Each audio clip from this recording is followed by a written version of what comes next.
Friday was the worst day of my life. I was overcome with hopelessness. I spent most of the night outside thinking about the poor choices I had made that led me here. At some point, I went back into the house and fell asleep. I woke up on the morning of the Sabbath, and it was all I could do to get myself out of bed. Thank goodness it was the Sabbath day. We weren't supposed to do anything, and I didn't plan to. The sun came out. It didn't matter. Do you know what utter despair feels like? You know what it feels like when darkness is collapsing in on you? I walked into the main area of the house to see if anyone else had made it in the night before, and a few of the guys were there, still passed out in various positions. I stumbled over them and went out into the courtyard to get some fresh air. I stood near the livestock, thinking maybe it would make me feel better. Sat down near one of the sheep who were still resting. What did they know of despair? Who was their shepherd?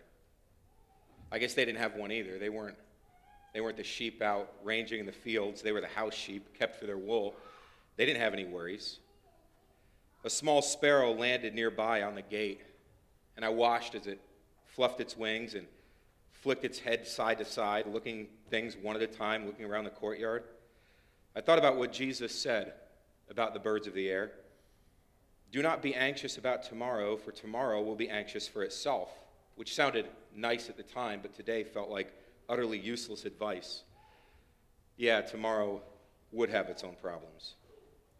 What was the other thing he said? It was, you are of more value than many sparrows, and whoever denies me before men, I will deny before my Father who is in, and I was in mid-thought, thinking about sparrows, when suddenly it flew away into the sky, startled by somebody stumbling into the courtyard. It was Peter. He looked like death warmed over, if I'm being honest. I assumed I didn't look that good, but he looked horrible. Hey, I said, thankful to see him and hoping he was all right. He fell into the hay beside me and immediately burst into tears. He's dead, Peter said. I know, I said. I was there, way off in the distance. I stayed until it looked like he died. No one saw me. Well, I didn't even stay, Peter said, sobbing. I left him. I said I'd be there even if it meant death. And instead we all left, Peter, I said. We all ran away. Not like I did, he said. I had a chance to stand up for him, to defend myself. I followed him into the courtyard that night that he was arrested. I watched it happening. I said, well, that's more than the rest of us did. I fell asleep with my head on a rock. You don't understand, Peter said. I denied him. I said I didn't know him. I didn't just run away. I disowned him just like he said I would. I sat there in silence thinking about what Jesus had said to Peter back in the garden. You will deny me 3 times. 3 times, Peter said through tears. 3 times, even to a little girl. I was literally cursing at her, telling her to shut the... And then the rooster crowed, and I just ran away and hid like a coward. I paused, contemplating how I should respond. Well, you're back now, Peter, I said. Most of us are here. We'll get through it together. But the words rang hollow. Get through it together. Get through what? What hope did we have? We had put all our hope in Jesus, and he was dead. There was no future that even made sense to us. I wasn't about to go back to Galilee. I mean, we had joked that our fallback plan would be to go back to our former jobs, but that was out of the question at this point. We'd be the laughing stock of Capernaum if we went back. The fools who followed Jesus, Jesus' disciples, a bunch of suckers who bought into all this talk that he was the king. Maybe I'd become a hermit in the wilderness. I didn't care if I never saw anyone again the rest of my life. I'd just live off the land. So we sat there for a couple of hours contemplating our life post-Jesus. The rest of the disciples who were already in the house came and sat with us. A few more trickled in, and eventually it was the 11 of us sitting by the animals, trying not to think about what had happened. It was the Sabbath day, and Jesus was dead. There was no denial strong enough to convince us it hadn't happened. All we could do now was just sit and hope the darkness would go away. But it was a fool's hope. If Jesus wasn't the one who was promised, then there really wasn't any hope at all. Evening came. We ate whatever scraps of food we could find. Someone opened the cheap wine, the stuff you drink when you don't care what it was. You just need something. All we could think about as evening gave way to night was how we had gone from the ecstasy of celebrating a feast with a conquering king to the sorrow of drinking cheap wine together, weeping that our king was dead.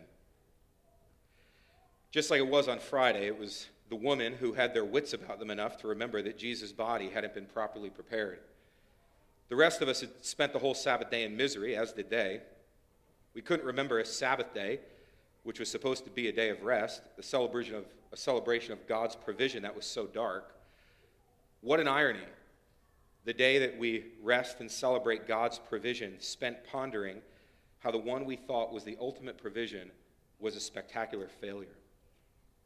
Jesus was resting all right, resting in the grave, the eternal rest of death. And the worst part was, it meant that everything he had taught us was really just for nothing. I mean, there were some nice life lessons along the way. Be nice to your neighbor. Don't judge people by their racial or cultural background, all that stuff. But we spent a lot of time talking about that walk through Jericho and old Bartimaeus sitting outside the city. We had marveled about all those houses inside Jericho, how big they were, the palm trees, the oasis. If you could move in there, you had your life put together. You had made it. You had arrived. And then, of course, there was blind Bartimaeus, who couldn't see any of that stuff, but despite his blindness, could see Jesus clearly. At the time, we thought he was the only one who saw Jesus clearly. Bartimaeus could see, and we were blind. And Jesus was the king, and we had our allegiances wrong every time we thought about money or success or celebrity or any of the things that we wanted out of this life. But now, with Jesus in the grave, who really cared anymore? Why would we choose a life of discipleship to Jesus when Jesus was dead? If life was just a tale of darkness and depression that ended in death, then why wouldn't we just go after the mansions or the success or the celebrity? With Jesus in the grave, who really cared? Nothing made sense to us as we sat there in depression. Depression that Jesus was dead, but maybe more so, depression that we had made such a huge mistake in following him. Giving up our possessions, our jobs, our inheritance. I assume the women felt all the things we did, but somehow they were able to make plans, and the rest of us just laid around, debating what was a reasonable hour to go back to the wine. The women, meanwhile, had figured out how they'd get the spices and the oils to prepare the body, and they made plans to go first thing in the morning. So sure enough, before the rest of us were even awake on the first day, the women got up and went to the tomb. Their biggest concern was the stone in front of the tomb. It was large and heavy, and probably too much for the women to move, but they went anyway. They didn't have any idea how big a challenge it would actually be. Apparently, while we were all resting on the Sabbath, the chief priests had been hard at work, which was just like them. They told everyone that they adhered to all the strict Sabbath regulations, but the truth was they only did it when it suited them. If something came up, everyone knew they'd ignore the Sabbath and just go do it, and apparently making sure that Jesus' tomb was secure warranted breaking the Sabbath. And they must have been pretty paranoid to do it. They had seen Jesus die like we had, and probably realized how controversial it would be when the word spread of his death beyond Jerusalem. The women told us later that when they got to the tomb, there was an entire guard of soldiers there. And they could see, as they approached it, the guard had sealed up the tomb, sealed up the stone in front of the tomb so it was permanent, so that it could not be moved. But it didn't stop them from approaching. They said they figured no guard would be threatened by a few women who just wanted to prepare Jesus' body. They figured they'd just ask the soldiers to help them open the tomb. Only they never needed to ask. They said that as they approached, all of a sudden the ground shook violently. And there in front of them was something with the appearance of a man, but in clothes so bright that they couldn't look at him. They couldn't even describe it, except they said it must have been an angel. It reminded us, the way they described it, of the stories we were told of the shepherds out in the fields the night that Jesus was born. The story we were told was that when Jesus was born, there were these shepherds nearby, and in the middle of the night, an angel showed up.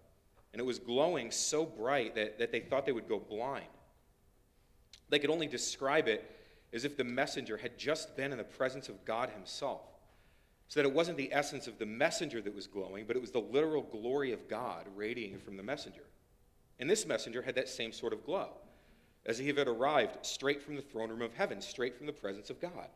The glory of God radiating off of him as he completed his task. The guards fell to the ground like they had been shot. They just laid there with their hands covering their heads as if they were dead. But the women watched as the angel rolled back the stone to the tomb, and then he said to them, Jesus isn't here. He's risen. Come and look. And then they said, go and tell Peter. Well, despite the assurances that the women shouldn't be afraid, they were terrified. At least they didn't pass out on the ground like the guards did, but they had no idea what to make of this news. They couldn't make sense of what had occurred. They watched Jesus die. They'd spent the last 36 hours talking about how to prepare the body, how to prepare the dead corpse. And now when it's barely light out, they're confronted by an angel and a guard, and so they just ran. They ran back to the house to tell us what had happened. It was Mary who got there first. She comes running in, shouting for Peter as loud as she can in between breaths. John was the only one who went to bed on time, so he was awake. He went over and kicked Peter in the side and told him to wake up. All of the commotion woke the rest of us up as well. Peter looked really confused as he's trying to figure out why John kicked him and why Mary is out of breath and looking for him. He barely has enough time to get his wits about him when Mary tells him what she has seen. The tomb was empty. And at first, she didn't know where the body was, but the body isn't there. And there was a guard and an angel, and she saw the angel move the stone, but the body is gone. She doesn't know where it is. It's definitely not in the tomb. The angel said he raised him from the dead, but that's impossible, right? The words were coming at us so fast that most of us were trying to get Mary to slow down, but not Peter. I'd never seen him move so fast. He hopped out of bed and ran out of the door without even putting on his sandals. I didn't know if he was going after the religious leaders to get his revenge or if he was going to look for Jesus. We just sort of looked at each other, wondering what we should do. Most of us were still laying down. John looked around at us, and all of a sudden, he bolts too, chasing Peter. We just decided to wait for them to get back. And when they returned, both of them had this look on their face of complete astonishment and bewilderment. They didn't know what to make of it. So we asked them, well, what did you see? And Peter started, well, we ran all the way to the tomb. I got there first, John interjected, and he started laughing. Peter had to sit down on the stone to catch his breath, so I just ran right by him. Irrelevant, Peter said. Not to me, John said. Well, I went in first, Peter said. Yeah, but I got there first. Get to the point, we all yelled. Peter continued. Okay, so we go in the tomb, and it's definitely empty. But it's not completely empty. What do you mean? We asked. Well, it was weird, Peter said. Like if someone had stolen the body, if the religious leaders or something had come and wanted to move him, you'd figure they just grab the corpse and the grave clothes in one heap and just drag it out, right? We all agreed. Well, the grave clothes were still there. And not like in a pile, as if someone just grabbed the corpse and left the clothes. The clothes were there, and they were neatly folded like, Peter paused. Like what? We demanded. And he said, well, it was almost like if Jesus had gotten out of bed, took off his clothes, and folded them because he no longer needed them. Like they had served their purpose, and now they were just left there as a reminder. We all chimed in, well, a reminder of what? Peter paused to consider how to phrase it. Well, a reminder that he was dead, and now he's not. He doesn't need the grave clothes anymore. The silence was deafening. We had no idea what to make of it. We had seen Jesus die. He was dead. Dead men don't raise themselves, and even if he could, he had been beaten so badly, I doubted he could even walk, let alone move the stone. But what if someone had taken him? Then what was with the angel and the guard and the clothes? What about the religious leaders? We looked around at each other and realized that we might have a real problem on our hands. If word got back to the religious leaders that the body was gone, we were going to be public enemy number one. We hadn't even done anything. In fact, the religious leaders might have done it. And now they were going to come and blame it on us, and we were going to suffer the same fate as Jesus. We decided it might be best to lay low for a while. And since I had some experience sneaking around, I told the other guys to lock the door, and I'd go into town to go get us some more food. The rest of them were just hanging out at the house. Figures it would just be my luck. You try to do something nice, and next thing you know, you end up missing out. I come back, and before I can even get into the house, I hear everyone inside talking like they're having a party. They're screaming and yelling, so much for not being noticed. I could hear them chatting it up from the streets if they had no concern at all that the religious leaders might be looking for them. So I knock on the door, and John opens it and lets me in. "What's going on?" I ask as I set down the supplies. "We saw him." "Saw who?" I asked, curious as who they saw that could cause such a stir.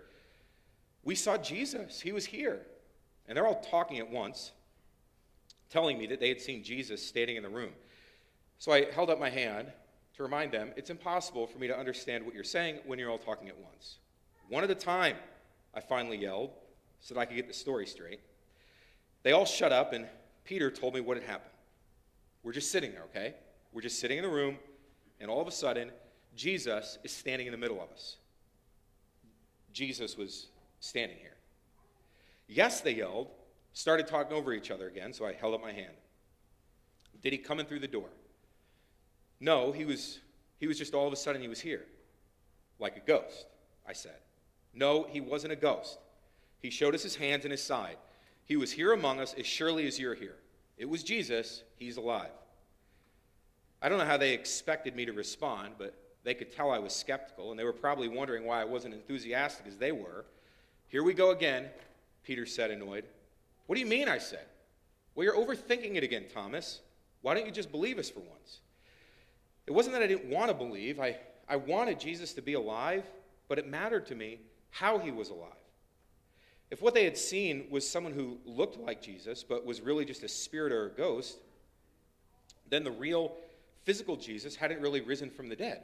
I mean, it would be nice that he somehow separated his spiritual self from his physical body, but what good did that do me? And if it was actually Jesus in the flesh, well, that would be nice too, but maybe that was only temporal. We didn't just believe that Jesus was human. We'd staked our lives on the fact that he was the Son of God. Isn't that what we heard at Mount Hermon? If Jesus was raised but was only a human like we were, well then he would still ultimately die, even if he was there with us for a time. And that really didn't bring us much assurance. If he was going to be the eternal Messiah, then his resurrection needed to be the final word. I was just as frustrated with myself as they were, but this was too big a thing to take at face value. If Jesus really was who he said he was, and if he did what they were saying he did, I needed to see it myself. The worst part was, I was certain they were going to come up with another nickname for me. If you're with a group of guys long enough, eventually they find something to make fun of and give you a nickname. 2.5 years ago, when Jesus called me, I was just doing my own thing, when one of the guys pointed out that I bore a passing resemblance to Jesus, and they'd been calling me the twin ever since. I could only imagine what nickname they'd give me now. Well, they started calling me Doubting Thomas almost immediately. I kept pleading with them, "Why can't you call me Inquisitive Thomas?" Or Thomas who just wants a little certainty that the worst day of his life wasn't for nothing. It didn't have quite the same ring to it, but would have been a lot more accurate. Well, it was about a week later that we're in the house again. Once again, the doors were locked. I made it very clear I was not running out on any more errands on behalf of the group. If someone else wanted supplies, they could go and get them. I was not leaving again. And that's when it happened. Just like they had told me before. We're sitting down in the house arguing about what my new nickname should be, and without any warning, Jesus is standing in the middle of the room.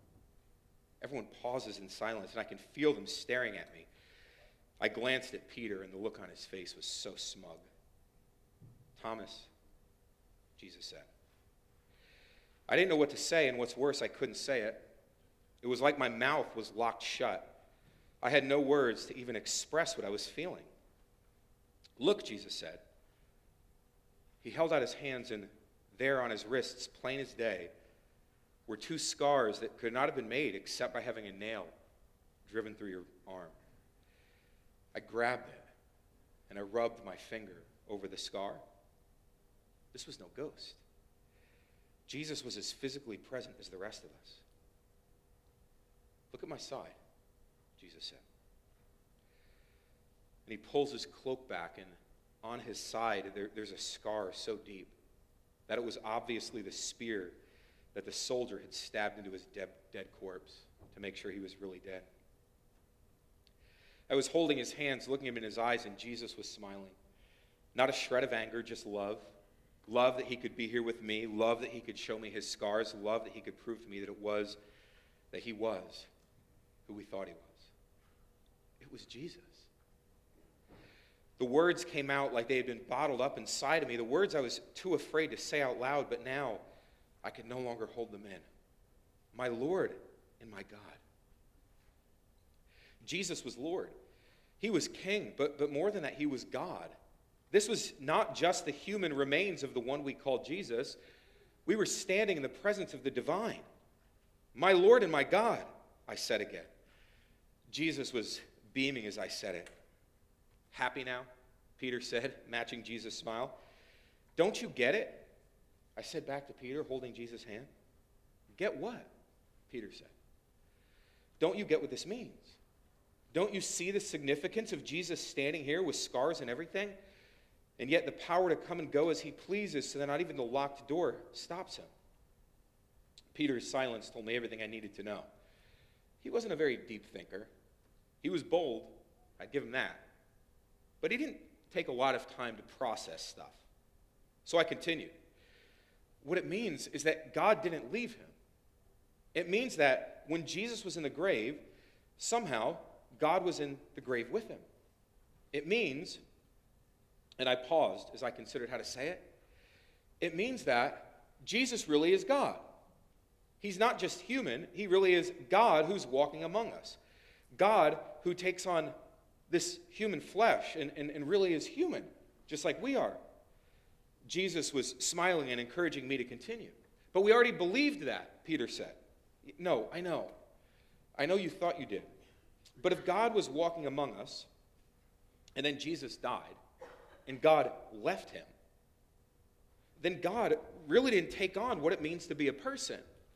He sort of just borrowed Jesus' body as long as it fit his needs, but when it didn't, or when it got too hard, it means that he left Jesus to himself. If God left Jesus, and Jesus died, then God didn't really experience what it means to be a person. Not completely. Jesus the person did, but not God the divine. Being a full human means that we know and experience death. Isn't that what we always say? The only certainties in life are death and taxes? Everyone laughed and I continued. But if Jesus is here with us physically, and in his arms and his side he bears the marks of true death, and also bears the marks of the divine, then what it means is that Jesus is really the Son of God. And therefore, and I paused again, it means the Son of God actually experienced death. God experienced death. God, who was the source of life, took death into himself so that through life he could defeat death. What are you saying? Peter asked again. I'm saying that it wasn't just the human Jesus that we know and love, the one whose hand I'm holding who died on Good Friday. It was the Son of God. The Son of God, one with God himself, died, which means that I could hardly get it out. Which means that God himself has tasted death. And since he tasted it and experienced it, that means death is no longer an enemy. Even death has been defeated. Don't you remember how he was humiliating all the religious leaders? Remember when he was confronting them in the temple? Jesus knew what it was like to live under the oppression of religion, so since he knew what it was like to live under the oppression, he could set us free from it. But now Jesus, not just Jesus, the Son of God, knows what it's like to live under the oppression of death, so he can release us from that as well. My Lord and my God, I said again. Not just the King, the very Son of God in our presence that we could see and touch and know. Literally, God walking among us, having defeated every enemy that stood in front of us. Nothing could stand against us ever again, because not even death would have the final word. I fell to my knees. I was completely out of words. The rest of the guys did as well. Jesus was Lord, and he was God. You have seen me, Jesus said. And so you have believed. But there will be many who do not see me, and yet they will still believe. How? I asked. How will they know? Jesus grabbed my hand and pulled me up off the ground. Because you will be the ones who tell them. You will be my witnesses. You will go out under my authority as the one you know as Lord and King, and you will tell them about my kingdom, and you will know, because you've seen me, that I'm with you always until the very end of the age. And then as quickly as he had come, Jesus departed, and we talked about what all this meant. What did it mean that the God of the universe experienced death in the tomb on that Sabbath day? What did it mean that God the Son died? Well, it meant that no matter what sort of darkness we were going through, no matter what sort of despair we would face, we could know that God has experienced it. We could know that God was with us in the midst of it, that God himself had firsthand experience of the sort of sorrow and despair and depression and darkness and tragedy that comes with life, so that even in our worst moments, God's there, redeeming it and bringing hope. It meant hope, not a foolish wish, but real, genuine assurance. And we started laughing, thinking about how on that Sunday, not so long ago, as Jesus rode in Jerusalem on that donkey, embarrassing and humiliating the religious leaders, we thought we had conquered all there was to conquer. We thought about Jesus humiliating the religious leaders as if that was the pinnacle. But what Jesus set out to do was embarrass death. He humiliated the devil and the devil's weapon by taking it into himself and defeating it so that death had no more power. Our greatest enemy, conquered by this foolish king. Through death, defeating death. Light overcoming darkness. Life overcoming death. Our Lord and our God, we said. We closed our eyes. And we got a good night's sleep for the first time in weeks. This is what hope felt like. Our Lord and our God. Father,